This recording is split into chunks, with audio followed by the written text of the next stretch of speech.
All right, Meredith, there's your key.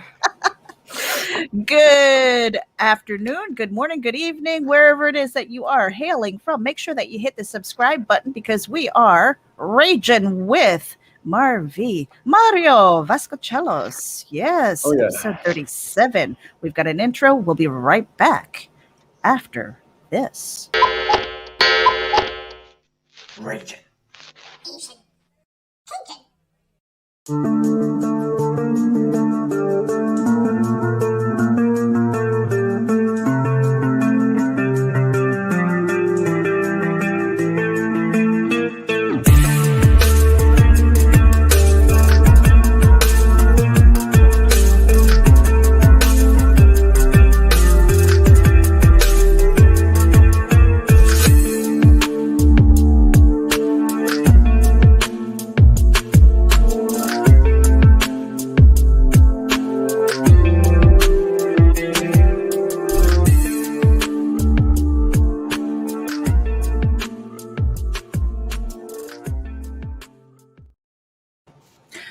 Welcome, everybody. This is episode 37 of Raging With, and today we are sitting with MarV, Mario. I think a lot of people don't realize that your name is Mario. Yeah. Yeah, that's weird. because you are known as MarV. You've even got that on the cover of your book. Yeah, because it's the two names, MAR from Mario and the V from Vasconcelos. So I wanted something easy to spell, to tell. And we are here in the kind of early afternoon, not a normal Raging With. But we try to accommodate our friends across the pond, and you are in Portugal, and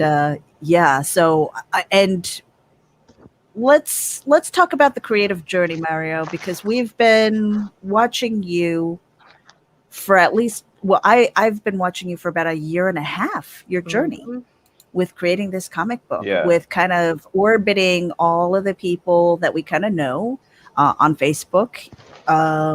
In the comic industry, the comic community, what has that been like for you this past year and a half? Yeah, kind of like very hurt. I'm very tired and excited at once at the same time, because it's been a struggle, huge struggle, because I was doing everything traditionally. I didn't have more than my traditional supplies to do it. And when Randy asked me if I wanted to make a short story for the Evil Revolt, I was very honored, but I didn't know what to do at the time. It was crazy, because I was so honored to make to be able to be on that project, but at the same time, I didn't have the tools to finish the story. Everything was traditional. So a buddy of mine who did the logo, the two logos for the comic, is a graphic designer. We've been friends for a few years now. We've been doing some exhibitions together. He always invites me when he does anything related to that. So he knew about my passion and about the comic, and he enjoyed very much the story and the characters. And he said, "Man, if you need something, if you need anything at all, you just do the drawings, and I'll finish it in the computer." And he did the backgrounds and did some effects and put the panels all together and gave me some advices. And Ricardo was amazing with me, and thanks to him, I have my first comic book credit with Arrow. That is a huge honor. That's pretty big. Yeah, that's pretty big. Having that first comic book credit. So what was the deciding factor for you to say, yeah, I want to do comic books? Yeah, that was thanks to Jeff Lafferty. I'm a huge fan since a bunch of years now. I've been following him when he did his first comic book, The Berserkernaut.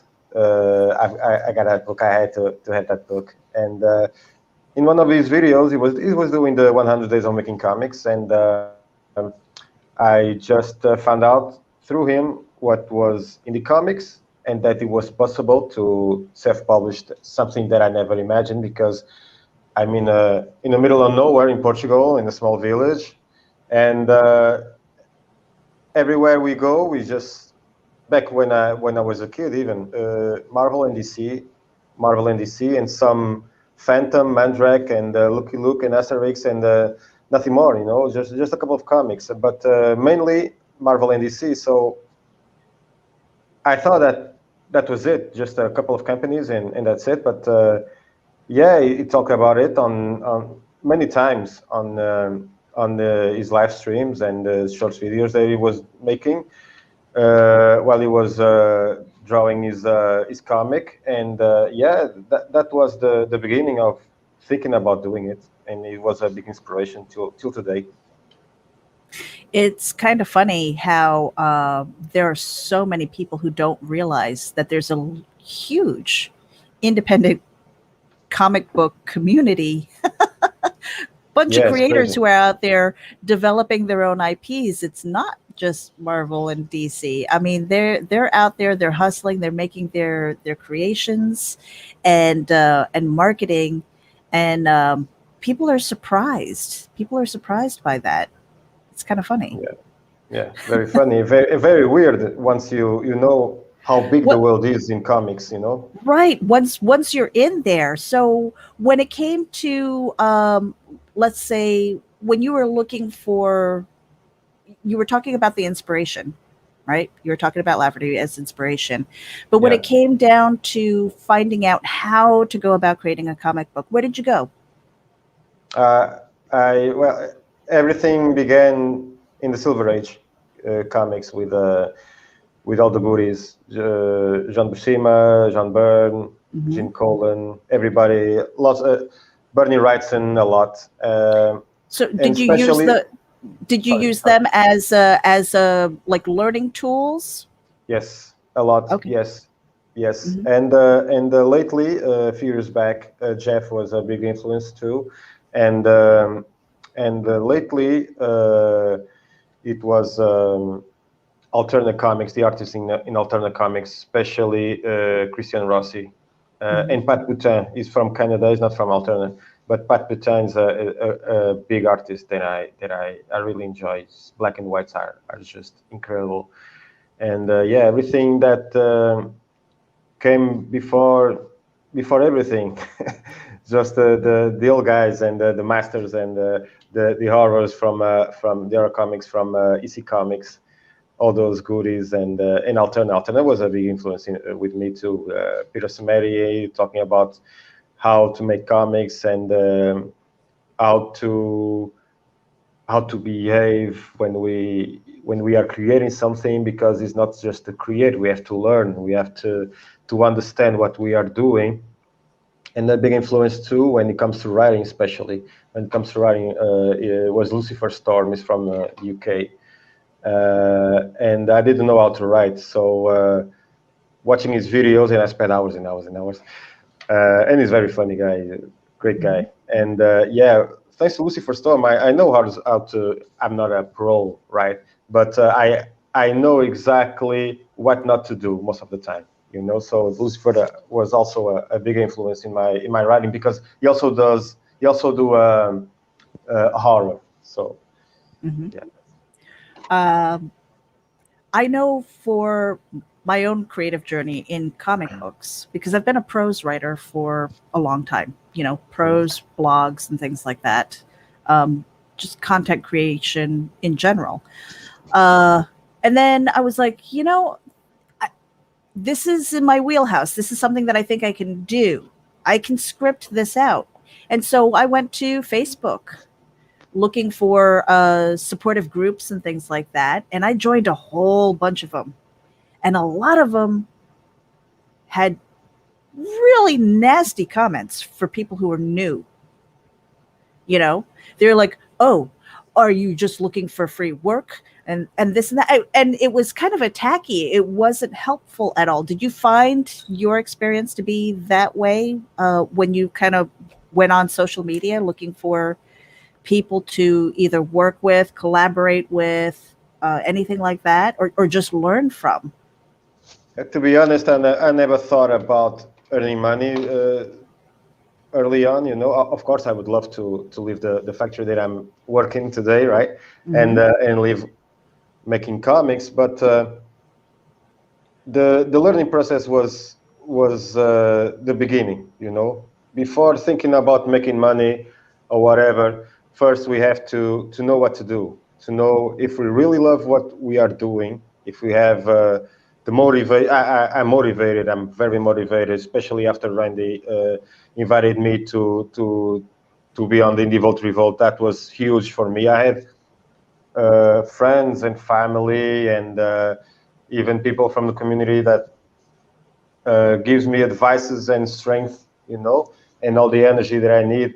But deep inside, we have to know if this is what we want, and this is what I want, because I want to make I want to tell the story of the Sin Killer. I want to tell the story of those 3 characters. I have 2 more books to make, but also I have other stories that I have written already, and I want to tell those too. And when it comes to that thing of people talking about, the bad talk, the trash talk about not make the if you're looking for some free work. I didn't had that in the here, but I had a lot when I was a freelance illustrator. I've been for 10 years, and there was always that thing that was always the same talk. And I always knew, but I back in my head, I was always thinking, maybe this is a time, maybe you will make it this time, So I've did, especially for non-people that had a site, a cultural site. I was making legends and myths.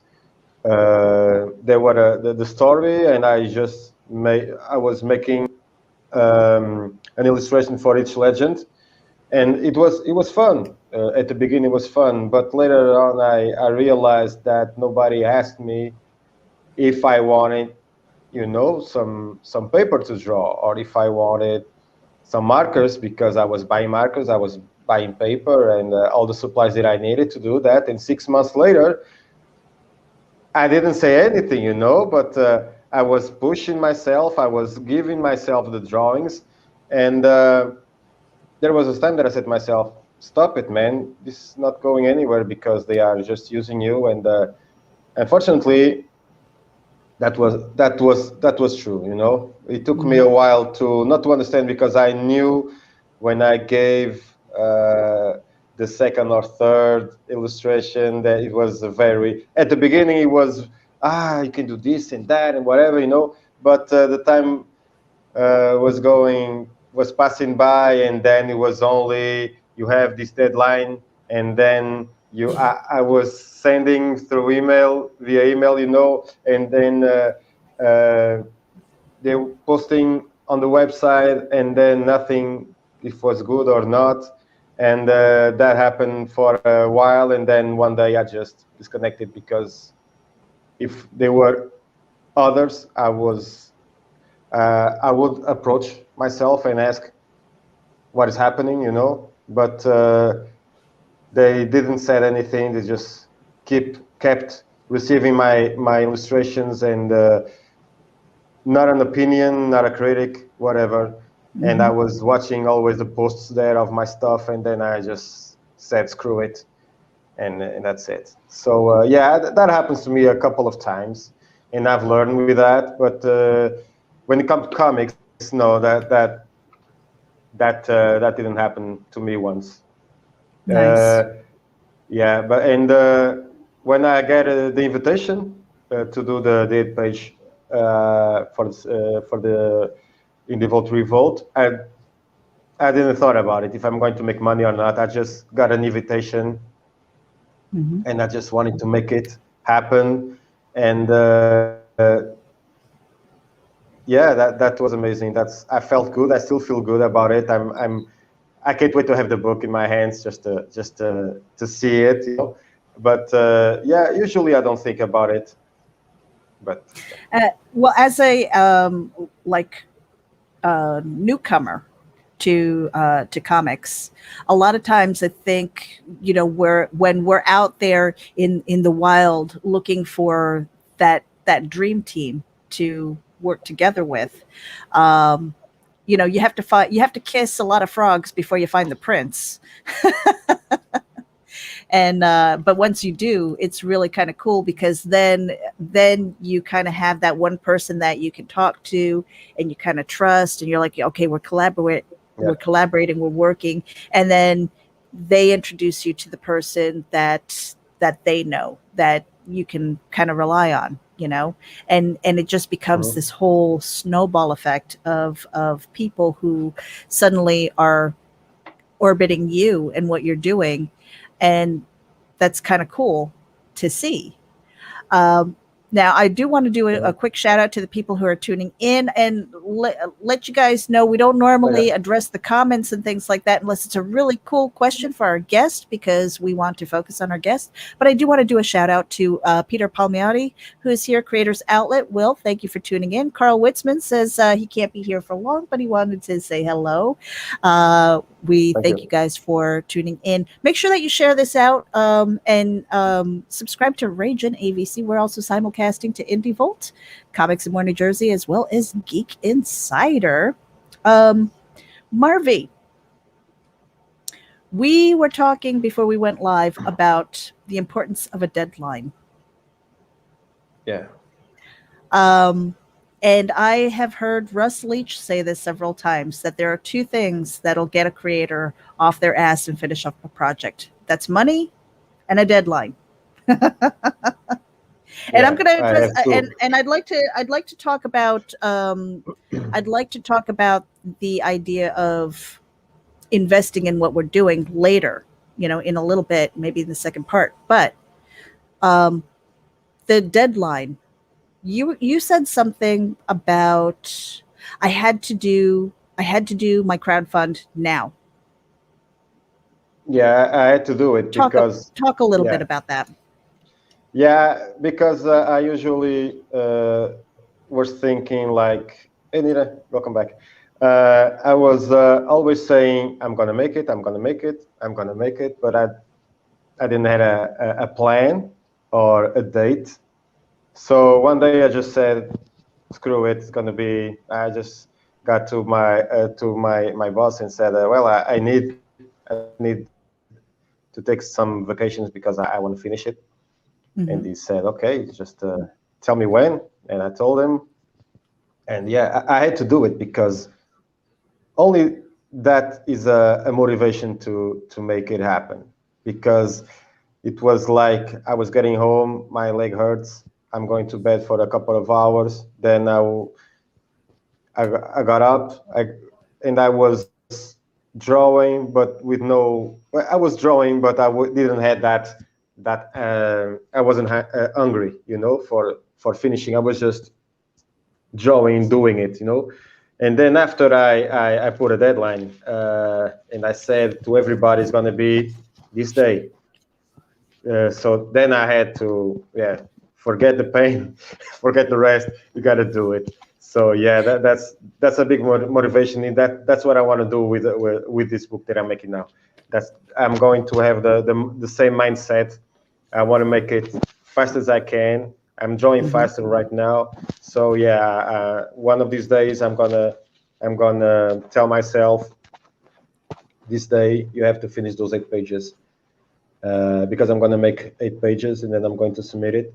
And yeah, those 8 pages, then the other 8 pages, and when I have four short stories with 8 pages, that makes 32. 32 is a book. So yeah, that's my motivation. My goal is to finish as fast as I can. Speak to me a little bit more about motivation, specifically that change in mindset.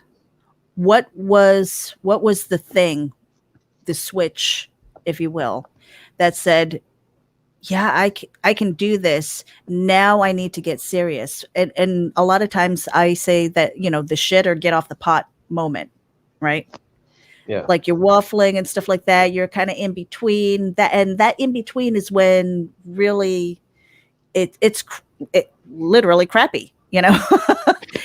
because it's like, do I stay? Do I go? It's one of those things. What was kind of the defining moment for you when you say, I'm doing this. This is not just fun for me. This is something that I really want to pursue, because it's a change of mindset and not an easy one to make. First of all, I've been watching a lot of the guys that I love making all the campaigns and publishing and sharing, and I was looking at them, and I was thinking to myself, you got to do this, man. You got to do this. Look, Lucifer is doing this. Russ is doing this. Luke is doing this, and we lost Nick again. And I was watching everybody doing comics and publishing, and I said to myself, man, everybody is doing it, and you're just getting behind everybody, and that was weird because I love this craft so much, and I hope to be able to get home one day, and I got to do this for this person or that for that person. That's what really motivates me, is to create a habit, and I'm creating a habit to be able to be as professional as I can when time comes. I want to make it the better way I can, have that mindset that I have to do it because I really love this, and I don't give a shit if I have people outside calling me just to come on, get out, let's take a coffee, whatever. No, I got to work, because those days are gone. My 20s are gone. I'm not going to the beach with guys and having fun and whatever. No, I'm 46, and I want to make something with my life. I want to create. I spent 10 years making illustrations and a lot of stuff in that area, but what I really love is this. And if I knew what I knew now, if I could go back in time, I just started this in my early 20s. So that's funny that you say that, because I always say, if I was in my 20s trying to do this now, I don't know that I would have had the discipline. Yeah, maybe. Yeah, and the environment, or the patience. And the environment. No patience I had, because I've learned how to draw by myself. So I always had that patience. I was always, since I was a little kid, I was always surrounded by books, and comics, especially European comics. Maybe I think the biggest influence that I had was the people that I've met when I started to get into the indie comics. That was it, because I always wanted to make a comic since I was a kid. Everybody wants to go to Marvel or DC. That it's inevitable. But knowing that it was possible to self-publish, that was huge. That was huge for me, because I was always thinking about big companies like those in Belgium, Germany, France, Italy, and then the United States. I think if I had 20 years again, back in the 90s, no, maybe I will be lost somewhere because I didn't know about indie comics. So maybe the time is right. Thinking better about it, maybe this is the best time to start at 44 back in the 2 years ago. I'll be 50 this year, and this past year has been my very first comic book credit in 2 pages under Nice. Luke Stone's Hybrids, Nice. Sons of Gods. Nice. It was just an extra thing that he wanted to do for the trade paperback, and so that has been a privilege to be a part of that and finding that community. But I mean, really, for me, if it was 20, even 10 years ago, I don't know that I would have had the patience. There were a lot of distractions. I don't know that I would have had the discipline or the mindset to say, this is clearly what I want to do, you know. But now finding people who are kind of walking the same path, who are really enhancing the indie comics industry with quality work, quality art, you know, and putting out really good books. It's a pleasure, but it's also hard work. There's nothing easy about it. I don't think people understand the commitment of time, and especially trying to get your work out through crowdfunding, which we're going to talk about soon after the break. How difficult it is to not just create, but now you have to market yourself. Now you've got a campaign going, and it's a harder hustle now that the book is just about done. And the weird thing is that the beginning is always the best. The journey, the beginning of the journey was the best for me. Oh yeah, that's when you're not tired, you're fresh. You're like, I'm gonna create stuff. And listen to all those videos from Jeff or Marshall Lee, Keith Harper, you know, all those guys that did some those mini comics, and watching them doing that made me wanted to, you know, to draw and to continue, and you know, gave me strength and motivation to do that. But that, for me, that was the funniest part, and now it's like I don't know, I don't think it's a war, but we have these little battles. We have these little battles, and the war is the campaign. The campaign is just something that Daphne said, don't look all the time at the numbers, don't look all the time at the campaign, just keep it simple. 1 in the morning, 1 in the afternoon. Okay, that was a time that I wasn't moving anywhere, and I stopped watching it for a couple of days. And when I was drawing, I was always waiting for the icon in the envelope from the email to the notification. Yeah, I was drawing the tablet and always thinking about this now. Well, I'm going to draw 1 hour more. Let me see if something happens, and then I just forgot about it. And for a couple of days, and I was tired of thinking about the campaign. The first couple of days was getting up at 7, just because I was tired, because I was making all those live streams at night, and then I was going to bed at 3 and 4 in the morning, and then I was awake at 7 because the campaign. Awful. It's awful. Now we do have a question from Peter, and hey Pops, thank you for tuning in. Hey Pops. We're gonna take a quick break, and we'll be right back after this, and then we're gonna pull up the Sin Killer and talk about that. We'll be right back. Nice. Hey there, this is Meredith Loughran with RAGIN, and I wanted to let you know that we encourage and promote independent creators and their projects through organic interaction, consultations, and more. Visit Nita and me at RAGINAVC.com for details and contact information. Hit the button.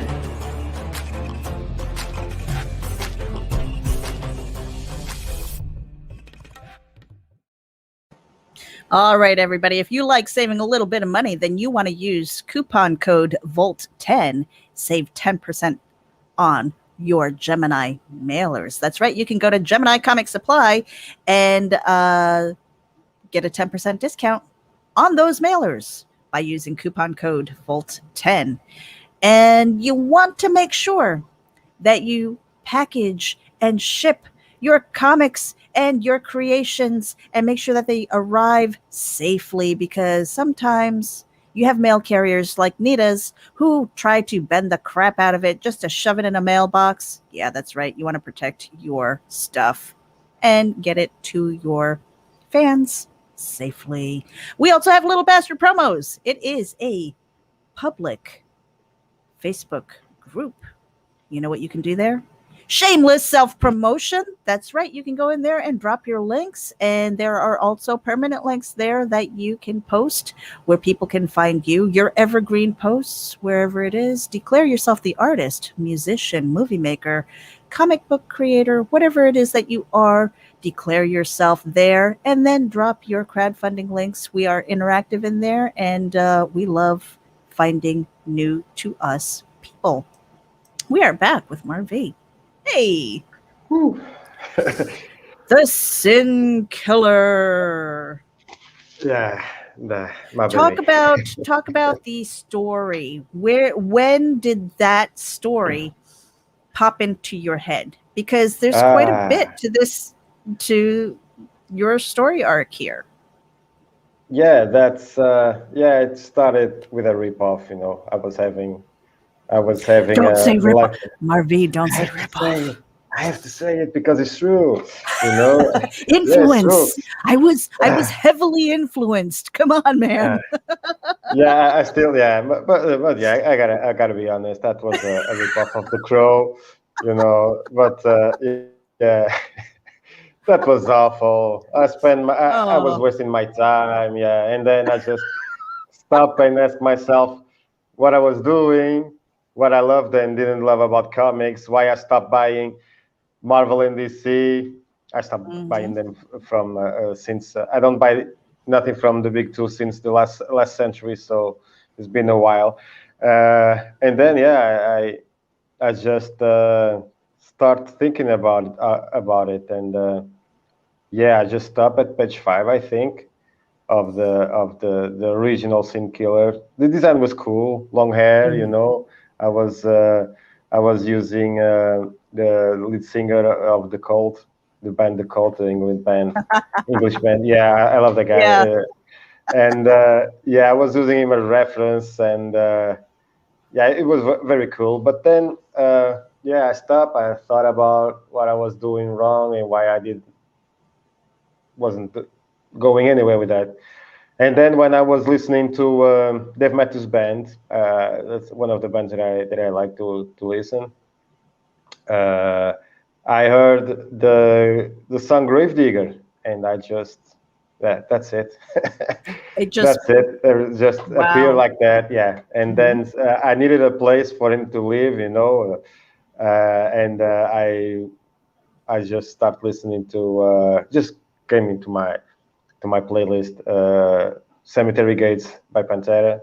And he lives in the cemetery. He's a grave digger, and all that stuff. And from that started I started to write, and I love since I was a kid everything related to war movies. Vietnam, Second World War movies. I was just a huge fan when I was a kid of the classics for the 50s and 60s, and I have veterans in my family too. At the beginning, I wanted to make a story about a Portuguese soldier, priest Portuguese, but I never was so. I know more about Vietnam War and about the Second World War than I know about the wars that Portugal had. Back in the 60s, 70s, we had something like 4 wars at once in the colonies in Africa. So and people in my family are veterans. I was, if I wanted, I had everything that I wanted, but it wasn't felt right because I wanted to make something that could relate it to everybody. Everybody knows what happened in Vietnam. Everybody knows what happened in the Second World War. But the Vietnam always was something that I was really, really into. And that's why I wanted to make a comic about a veteran from Vietnam. Very cool. Now I'm looking at this image here. This is Father John here. Yeah, John is yeah. Yeah, Sorry. and then of course the hand coming out from the ground. Very powerful Thank you. image there. Yeah, that's sorry. Yeah, no. So when you are when you're thinking about the different panels and things,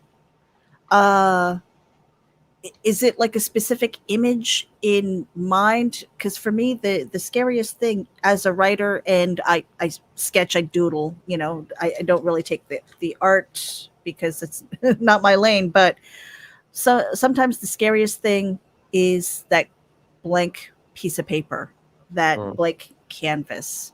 When you're thinking about these panels, these different images to help carry your story through, because if this is your first comic book, this is your first sequential art as well, yes? Yes. Okay, so how does your brain function? How do you put it all together? Is it one panel at a time? What is that process like for you? Now I'm making differently from the beginning. In the second book now I'm doing everything that I should do. I'm making the thumbnails, because in the first one I wasn't doing as I did for the first 8 pages, but then I just kept drawing, and that is bad. I've learned to be patient and to not to waste time, because when you are making the thumbnails, you're not wasting time. You are actually making time, because you won't be lost. It's something that I used to do, is to make panel to panel. Just taking and make a drawing like this one, and then make a drawing like this one, and everything was just like this. No pages, no layouts, nothing. And that was a big mistake.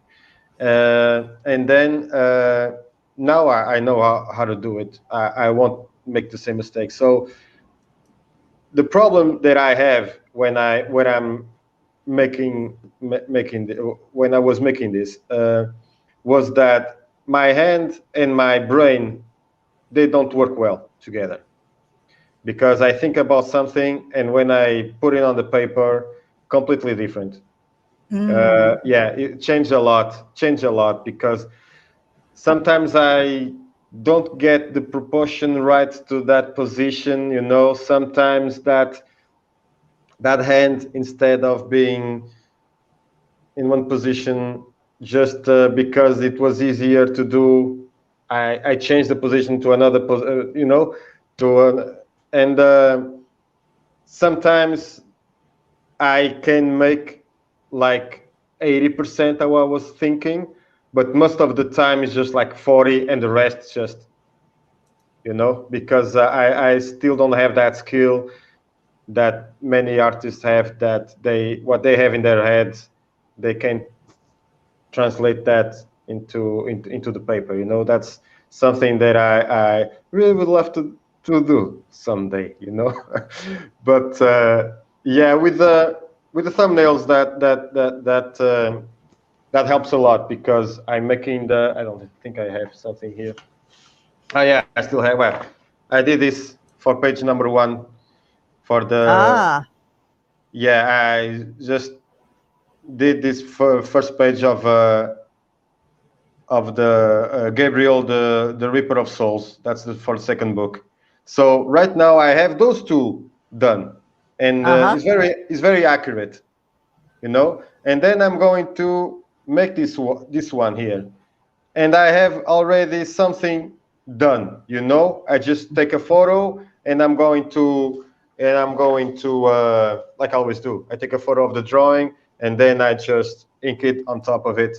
And but now I know what I'm going to do, because I'm not wasting my time on making drawings and then try to feel between the panels a drawing, because I did 5 drawings, but then after the second panel, that needs another drawing, because if you do the sequential scene, if you look at the scene, it won't match. It's not. So now I'm doing it right.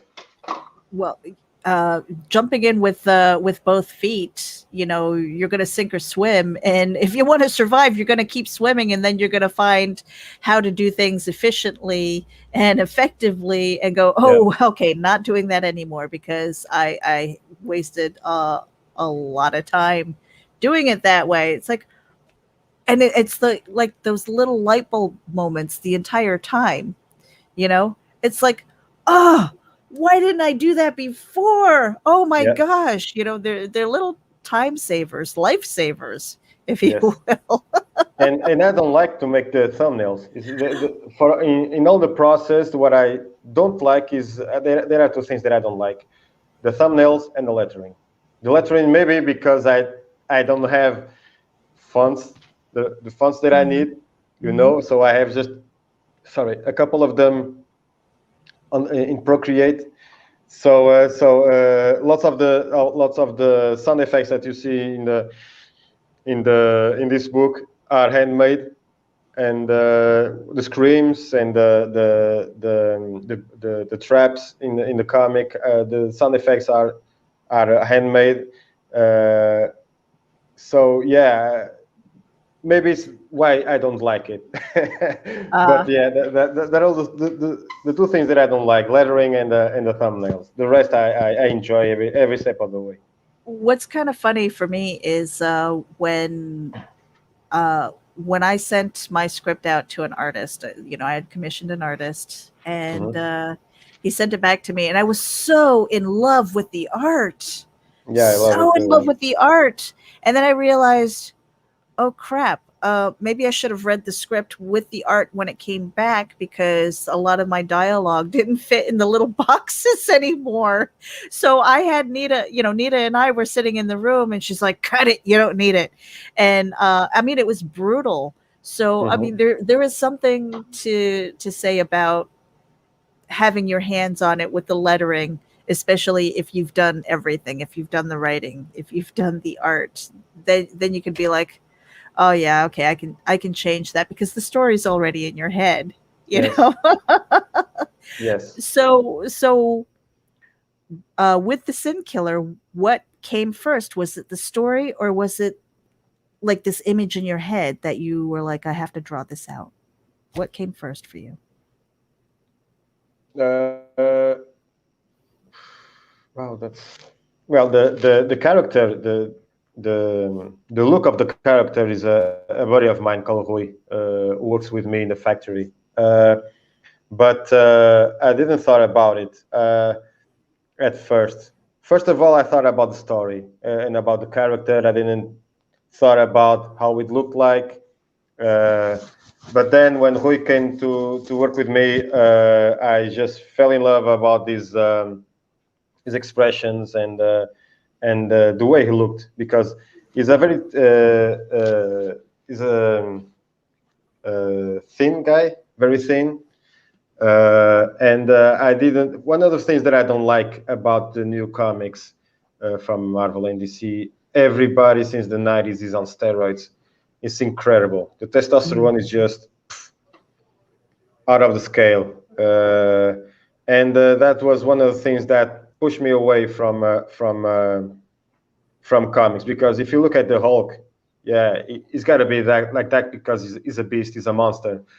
Captain America's got to be huge because you know the serum, but Cyclops and other guys, it doesn't. They don't need all those muscles, and even you know the Liefeld era where everybody had to have muscles in their You're ears. super ripped everywhere, Yeah, and it's just yeah, yeah, yeah. that pushed me away.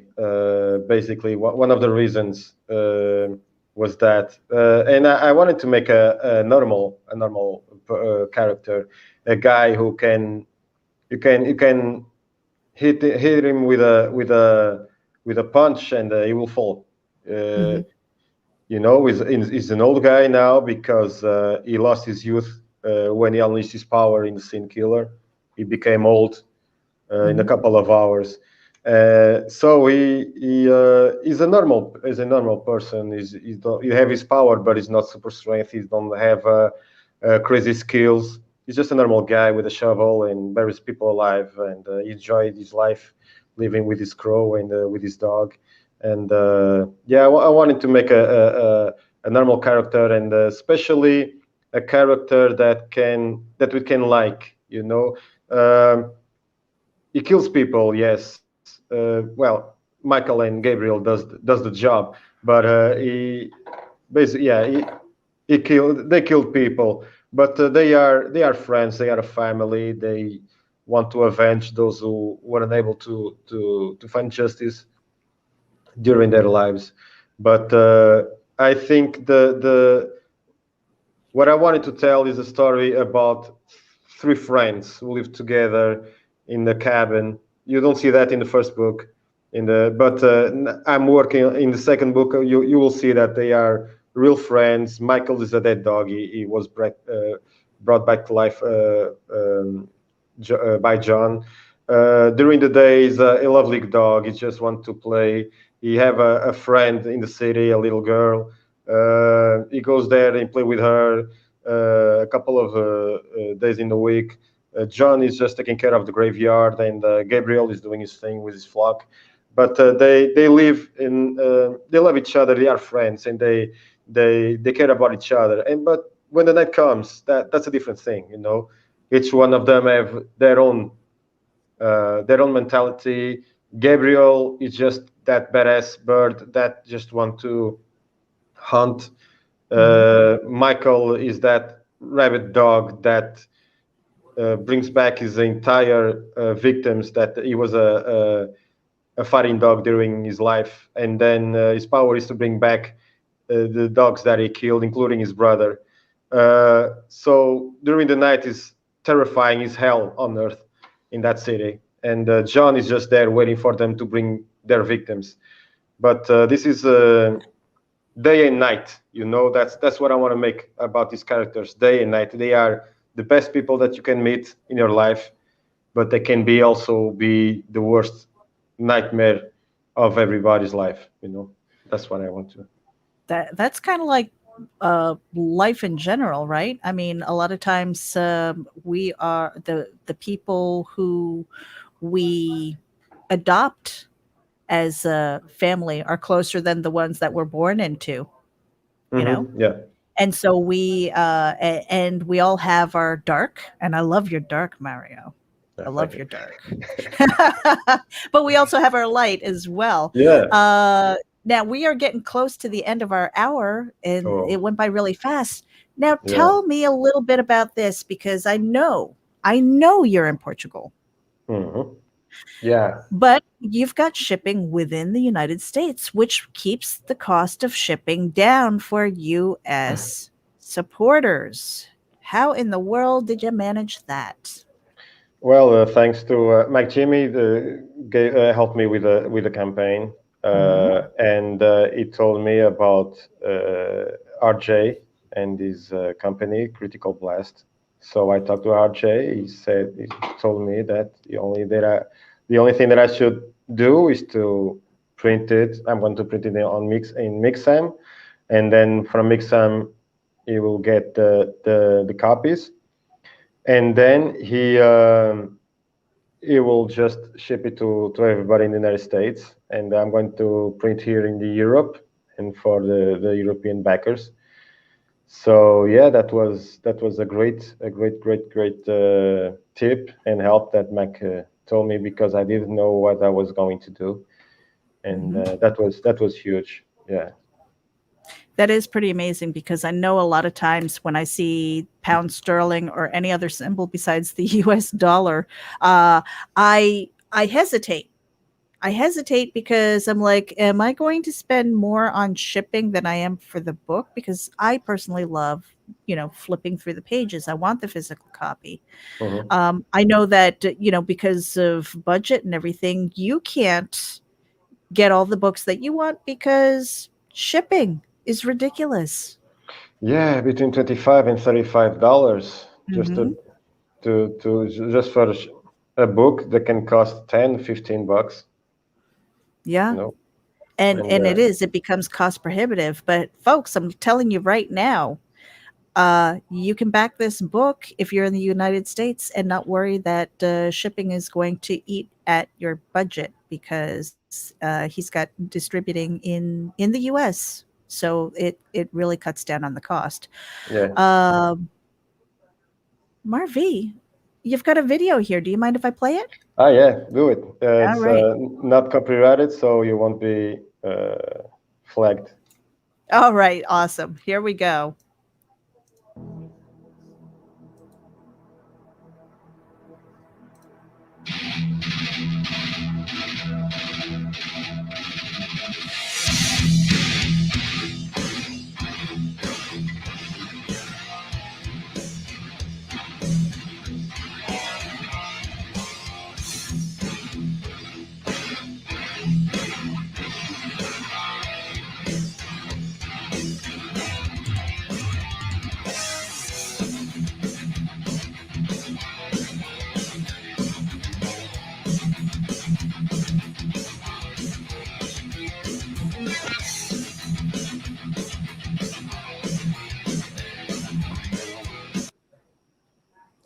And there we go, you guys. That is The Sin Killer Revelation on IndieGoGo right now.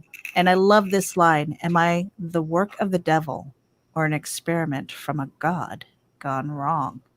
And this is Mario's first campaign. Get over to IndieGoGo, back it if you can. He's got a flexible goal. We're getting close with 12 days left. There we go. Some great art. It has been a pleasure watching your journey as you share the different panels, your artwork that you've been doing on Instagram as well as Facebook. And now it's really nice to know that you're working on book 2. Yeah, I'm just want to keep going. What is the motivation, and did you set that deadline? Is it like an exterior thing where you've pitched this now and now you have to deliver, or have you been bitten by the bug and you're like, no, I've got to get this done?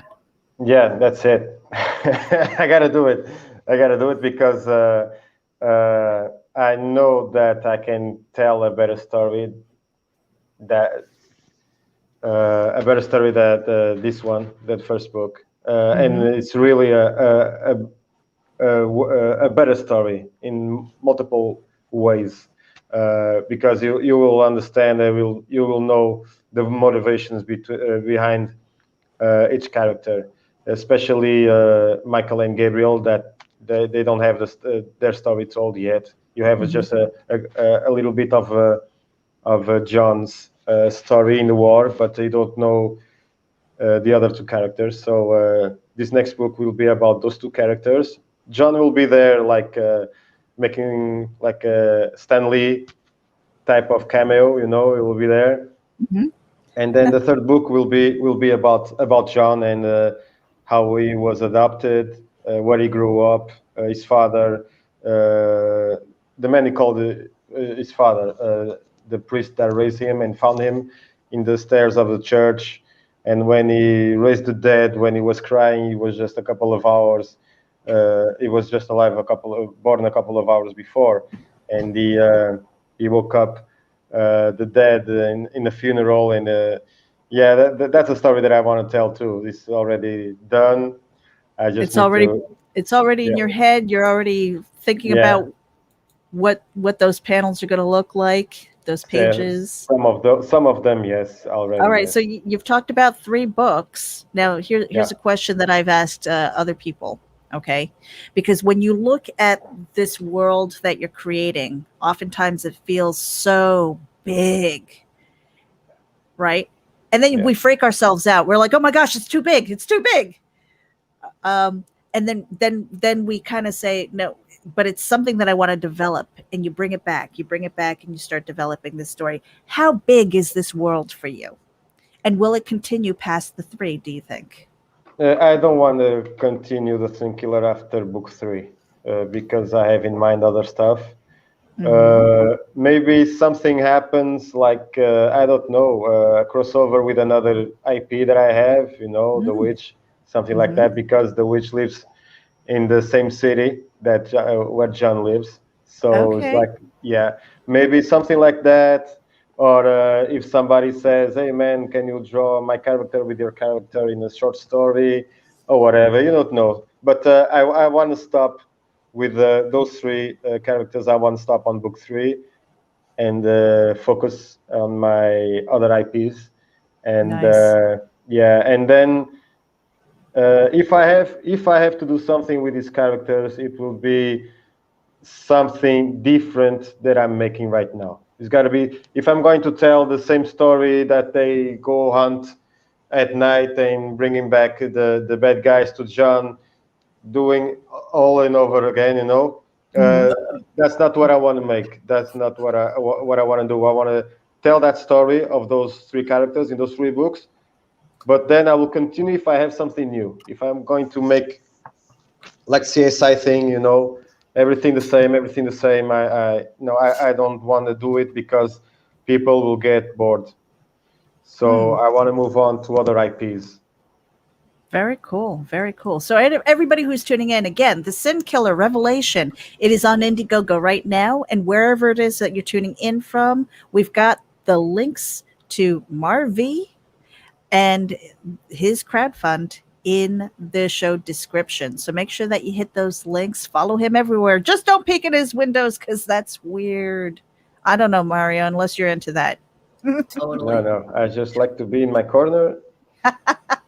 And that's it. He's working on stuff. Very boring. Very boring. Yeah. Watching a man doing his art and maybe scratching every once in a while. MarV, we're going to let you go because we're almost at the hour. Where can everybody find you? Well, you can find me. I got to go back on Twitter, but you can find me. Just hashtag the Sin Killer comic book on social media, and you'll find me on Twitter, Instagram, and Facebook. And if you want to take a look at what I'm doing now, Gabriel, the Reaper, the Reaper of Souls. Sorry, I'm tired. Gabriel, the Reaper of Souls. I have already 2 panels done, and if you want to take a look and follow me with that new journey. And that will be cool. And also keep an eye out for Indie Vault Revolt. Oh yeah. But, you've got something in there. Yeah, I got 8 pages. Yes, of the Sin Killer, just in black and white. Something, just a little bit of what this book is. I'm really excited for you. I'm very excited for you. Congratulations on that as well. So and I cannot wait to get that in my hot hands because I know that I backed that book. Me too. Yeah. And so we are going to get out of here, you guys. I know Mario is exhausted. Plus, he's got some writing and other things to do, like real world errands, which is boring. We don't want to talk about that. We want to get out of here and get on with our day. MarV. Thank you so much for having me. Thank you so much for the support. It has been a pleasure. Again, this is The Sin Killer over on IndieGoGo. Check out the link. It's in the show notes. Follow him on the social media. This is Ragin' with episode 37. What? Hey, Nita. Yo. Now that you're back, final words. Throw my dudes. We're out of here, you guys. Thank you for tuning in. Bye-bye. Bye-bye. Thank you.